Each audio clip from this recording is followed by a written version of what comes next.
For 2.5 million years, the Earth's climate has fluctuated, cycling from ice ages to warmer periods. But in the last century, the planet's temperature has risen unusually fast, about 1.2 to 1.4 degrees Fahrenheit. Scientists believe it's human activity that's driving the temperatures up, a process known as global warming. Bismillahirrahmanirrahim. Assalamualaikum warahmatullahi wabarakatuh. Perkenalkan, nama saya Radi Wiradika dan saya dari Fakultas Peternakan Universitas Padjadjaran, dan rekan saya.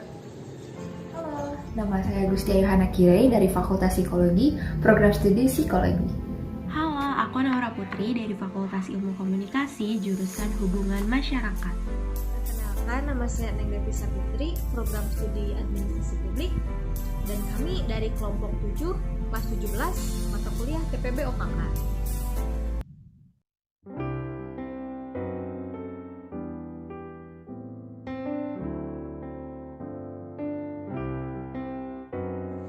Global warming adalah proses meningkatnya suatu suhu rata-rata yang ada di atmosfer, di lautan, dan di daratan. Global warming ini memberikan dampak-dampak buruk kepada kita. Sebagai contohnya, yang pertama, cuaca di bumi itu akan ekstrim. Karena semakin meningkatnya suhu, maka akan susahnya terprediksinya suatu cuaca atau iklim yang ada di bumi. Yang kedua, meningkatnya permukaan air laut yang ada di muka bumi, dikarenakan gunung es yang semakin mencair lama-lama karena suhunya meningkat, menyebabkan permukaan air laut semakin lama akan semakin meningkat. Dan yang ketiga, suhu yang terus meningkat akan menyebabkan banyaknya makhluk-makhluk hidup yang rentan akan suhu tinggi akan mati, bahkan akan mengalami kepunahan. Itu merupakan dampak yang buruk, bukan?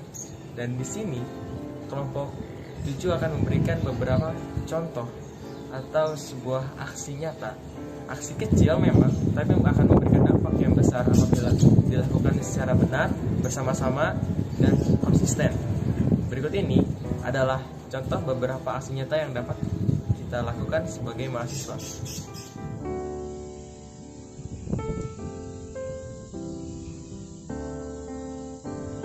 Pertama, kita bisa mengubah sedotan plastik menjadi sedotan stainless straw yang lebih ramah lingkungan. Seperti ini.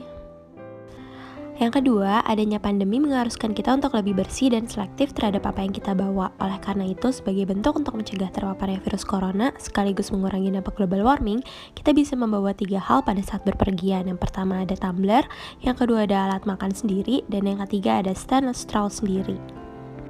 Mengurangi pemakaian energi listrik.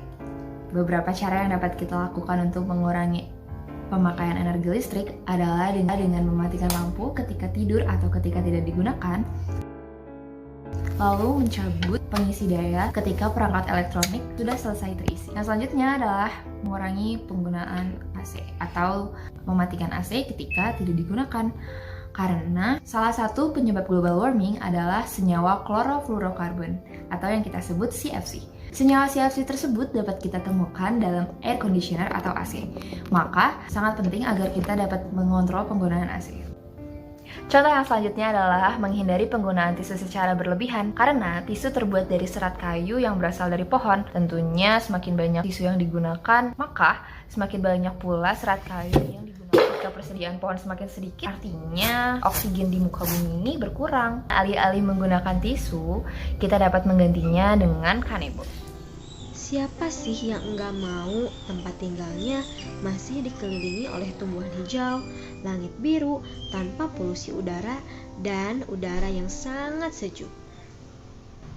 Ternyata tempat wisata yang menjadi primadona di negara Indonesia ini umumnya tempat wisata yang tercipta karena alam itu sendiri, yang merupakan anugerah dari Sang Pencipta.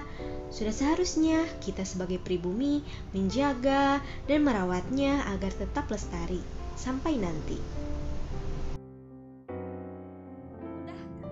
Ternyata mudah kan melakukan hal-hal kecil untuk menyelamatkan bumi yang kita pijak ini dari global warming, agar generasi selanjutnya masih bisa merasakan kenyamanan hidup di dunia yang merupakan anugerah dari Sang Pencipta. Mulai dari sekarang, yuk kita coba lakukan di kegiatan sehari-hari.